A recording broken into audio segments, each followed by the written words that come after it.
You know when you see a barrister in court with the whole wig and gown getup? Well, you're looking at more than just a lawyer. You're seeing a professional who is bound by this incredibly deep and demanding code of conduct.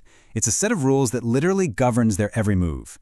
So, what's actually in that code? I mean, it's a really fundamental question for any justice system, right? How do you make sure that the people arguing these crucial cases, representing you and serving the court, are held to the absolute highest standard? This isn't just about trust, it's about the very foundation of justice itself. Well, the answer is right here, the Bar Standards Board Handbook. And listen, this is not some book of helpful suggestions. Oh no, this is the official, mandatory rulebook for every single barrister. It's designed to make sure they're acting professionally, ethically, and always with the public's interest at heart. At the very core of that handbook, you'll find 10 core duties. You can honestly think of them as the 10 commandments for barristers. They are the bedrock principles that the entire profession's integrity is built on. That's right, just 10. But don't let that small number fool you for a second. These 10 duties are the foundation for the whole regulatory framework. Every single other rule and piece of guidance flows directly from these core obligations. And, as we're about to see, the most important ones have a very clear hierarchy. Okay, and this right here is absolutely crucial. This shows the hierarchy. A barrister's first, most important duty, that's core duty 1, is to the court and to the administration of justice. This duty is paramount. It overrides everything else, and that includes their duty to act in their client's best interests. So what does that mean? It means a barrister can never, ever mislead the court, no matter what their client wants them to do. So, that's the big picture principle.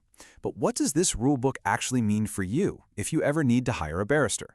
Well, it turns out these duties give you a whole bunch of protections. The handbook gives you some key protections as the client. For starters, Core Duty 6 means everything you tell them is completely confidential. They also have to give you clear terms of work and costs. They are required to be competent and to constantly keep their legal skills sharp. They absolutely cannot unlawfully discriminate. And you know, the rules get really specific. They even have a duty to read your instructions promptly because justice can't afford to wait around. Now, this is a worry a lot of people have. You might think a barrister could just refuse your case if it seems unpopular, or maybe a bit controversial, or if it just doesn't look like a winner. So what do the rules say about that? This is actually one of the most important principles for making sure everyone has access to justice.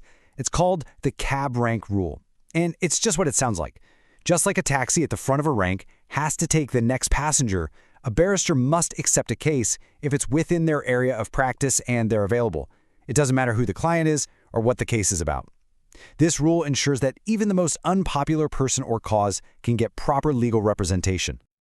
Of course, it's one thing to have these rules on paper, but applying them in the real world, well, that can lead to some incredibly tricky situations. This is where that code is really put to the test, forcing barristers to navigate some really complex ethical dilemmas. Okay, let's talk about the classic movie scenario. You're accused of a crime, and you turn to your barrister and you privately tell them, "I did it." What on earth are they supposed to do now? Can they even still defend you? And here is the ethical tightrope they have to walk.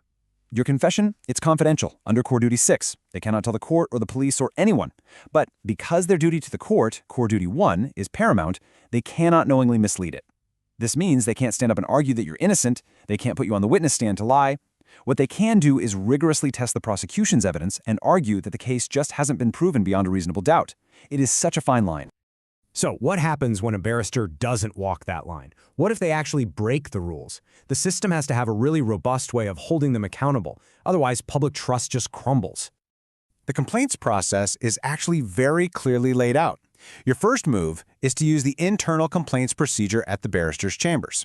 If that doesn't get things sorted, you have the right to escalate your complaint to the independent legal ombudsman. The whole thing is recorded and kept confidential, making sure there's a clear paper trail and full accountability. And for the really serious breaches of the code, the Bar Standards Board itself can step in and launch an investigation. This can lead to some major disciplinary action. We're talking fines, suspension, or even being disbarred, which means they can no longer practice as a barrister. Okay, so we've looked at the duties, the rights, and what happens when things go wrong. But let's just pull back for a second and look at the bigger picture. Why does having such a detailed, demanding code matter so much? You know, what's really remarkable is that this code goes way beyond just what happens in a courtroom. It's about building a fairer profession from the inside out. The rules say that chambers have to have an equality and diversity officer. They have to train people in fair recruitment. They need clear policies on parental leave and flexible working. They even have to collect and review data on diversity. This is all about making the bar, and by extension justice, accessible to everyone. At the end of the day, that's the goal. Every single rule, from the cab rank principle to the duty to the court to diversity monitoring, it's all there for one fundamental reason: to ensure that when you seek justice, the person standing up for you is doing it fairly, competently, and with the highest ethical standards possible. It's a really powerful ideal, but it does leave us with one last big question, doesn't it? Can a book of rules, no matter how carefully written, truly guarantee justice for all? Or does the sheer complexity of law and human nature mean that any strict code will always have its limits? Or maybe even create brand new loopholes? That's something to think about.